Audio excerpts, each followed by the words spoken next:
تخيل كده قرار واحد يوفر لك فلوسك ويحافظ على علاقاتك. ازاي ممكن زيادة مرتبك تبعدك عن الثراء؟ وهل 10% بس من دخلك قادرة تغير مستقبلك المالي كله؟ أهلا بيك في حلقة جديدة من 8 استثمار مع الجزء الرابع من أسرار عقلية المليونير. والنهاردة هنتكلم عن ملفات الثراء رقم 12 و13 و14. تخيل معايا كده إنك لازم تاخد قرار صعب، يا تحافظ على فلوسك يا تحافظ على علاقاتك. هل فعلا لازم تختار واحد منهم؟ وده اللي هنتكلم عنه في ملف الثراء رقم 12، ألا وهو الأغنياء يفكرون في كلا الأمرين والفقراء يفكرون في هذا أو ذاك. الفكرة دي مش بتطبق على الفلوس بس، دي بتظهر في أغلب القرارات اللي بناخدها في حياتنا. الكاتب بيحكي عن صاحب شركة كان متفق مع مورد على شغل معين، وبعد الاتفاق المورد طلب فلوس زيادة بحجة إن التكاليف طلعت أعلى من المتوقع، مع إن الزيادة دي ما كانتش جزء من الاتفاق من البداية. زمان كان ممكن يدخل النقاش ده وهو شايل هم حاجة واحدة، إما يحافظ على فلوسه أو إما يحافظ على العلاقة بينهم، وكان دايما بيسأل نفسه سؤال: أضحي بإيه؟ لكن دلوقتي بقى يسأل نفسه سؤال مختلف جدا: إزاي نكسب إحنا الاتنين؟ فدخل النقاش ده وهو ملتزم بالاتفاق اللي اتفقوا عليه، وفي نفس الوقت بيدور على حل يخلي الطرف التاني يطلع راضي. واتفقوا بعد كده على إنهم يعيدوا مناقشة الأسعار في المشاريع الجاية. النتيجة النهائية لا خسر فلوسه ولا خسر علاقته، وده الفرق بين الطريقتين في التفكير. الفقير بيشوف إنه لازم يضحي بحاجة عشان يكسب حاجة تانية، لكن الغني بيدور على إزاي يكسب الاتنين مع بعض. قولي بقى، آخر مرة وقفت قدام قرار مالي صعب وحسيت إن قدامك اختيارين كل واحد أصعب من التاني، هل فكرت إزاي تحقق الاتنين مع بعض؟ ولا اخترت واحد وخسرت التاني؟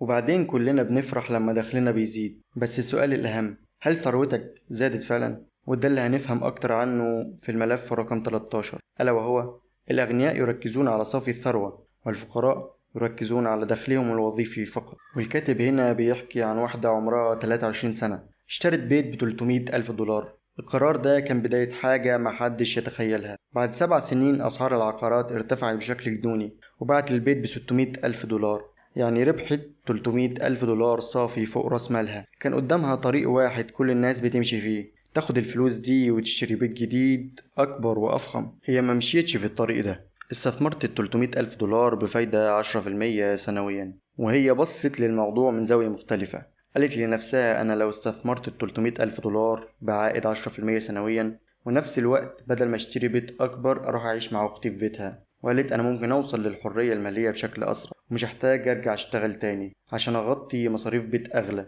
بالفعل عملت كده، ومع الوقت قدرت تبني ثروة تحقق لها الحرية المالية وهي لسه في أوائل تلاتينات عمرها، عن طريق التقليل الذكي لمصاريف معيشتها. الدرس هنا مرتبط بحاجة اسمها صافي الثروة، وهو كل التي تملكه ناقص كل اللي عليه. ده بيتحدد ب4 عوامل بس: الدخل والمدخرات والاستثمارات وتبسيط مصاريف المعيشة. سو ما زودتش دخلها، هي قللت احتياجها للفلوس ومصاريف معيشتها، وده العامل الرابع اللي أغلب الناس بيهملوه. وده عكس قانون كينز اللي بيقول كل ما زاد دخلك مصاريفك تزيد معاه بنفس المعدل وتفضل واقف في نفس المكان. لو انت زي الأغلبية كل ما زاد دخلك زادت مصاريفك بنفس المعدل، فالدخل الزيادة ده بيروح كله في مصاريف زيادة، ومفيش حاجة بتقربك من الحرية المالية. الفلوس بتحب اللي يعرف يديرها، مش بالضرورة اللي يعرف يكسبها. ده اللي هيجاوب عليه ملف الثراء رقم 14، واسمه الأغنياء يحسنون إدارة أموالهم والفقراء يسيئون إدارة أموالهم. وهنا الكاتب بيحكي عن جون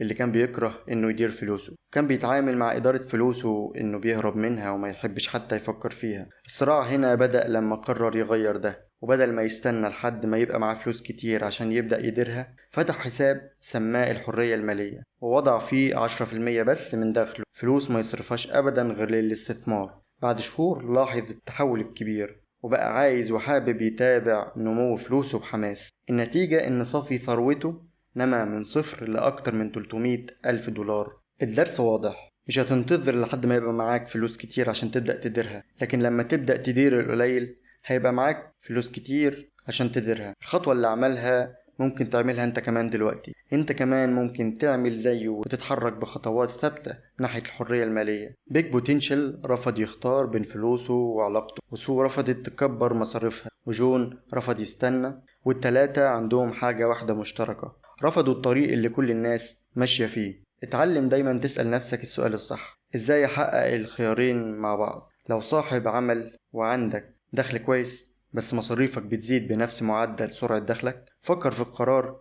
اللي عملته سوق، ازاي تقلل احتياجك مش تزود دخلك. ولو وصلت لمرحلة وحاسس انك واقف زي جون بالظبط، انه كان مستني يبقى عنده فلوس كتير عشان يديرها وبيتهرب من إدارة فلوسه، اعمل زيه بعد ما اتعلم وابدأ بالقليل اللي معاك دلوقتي، وبعدين اتحرك بخطوات بسيطة وانت هتبدأ تحب تتابع نمو فلوسك زيه.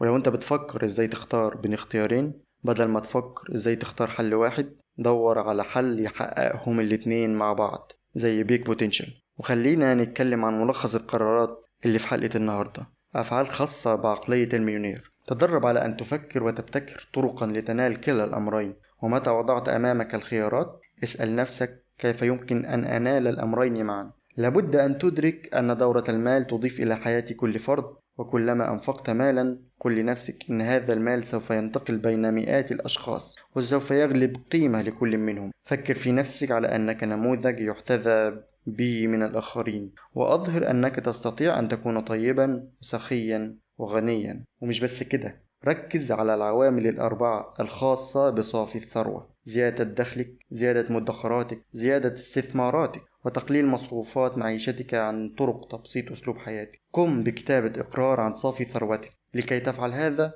أضف قيمة كل شيء تملكه بالدولار واطرح قيمة كل ديونك.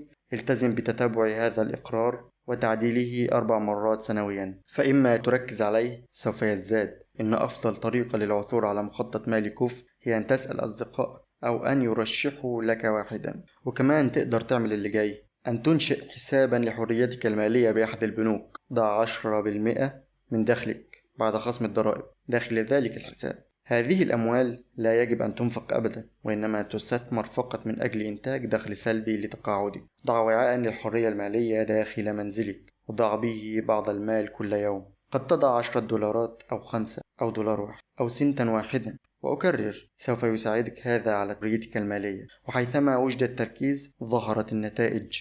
نقدر كمان نعمل اللي جاي ده: أنشئ حسابا للترفيه في أحد البنوك، أو ضع وعاء للترفيه في بيتك تضع فيه 10% من دخل إلى جانب حساب الترفيه وحساب الحرية المالية. أنشئ 4 حسابات أخرى وضع النسب الآتية في كل حساب: ضع 10% داخل حساب المدخرات طويلة المدى، ضع 10% داخل حساب التعليم، ضع 50% داخل حساب الضروريات، ضع 10% داخل حساب العطاء. مهما كانت الأموال التي بحوزتك ابدأ في إدارتها الآن، لا تنتظر يوما آخر. حتى إذا كان معك دولارا واحدا قم بإدارة ذلك الدولار. خذ 10 سنتات وضعها في وعاء الحرية، و10 سنتات ضعها في وعاء الترفيه. وإذا كنت تستطيع أن تدير المزيد من المال فافعل.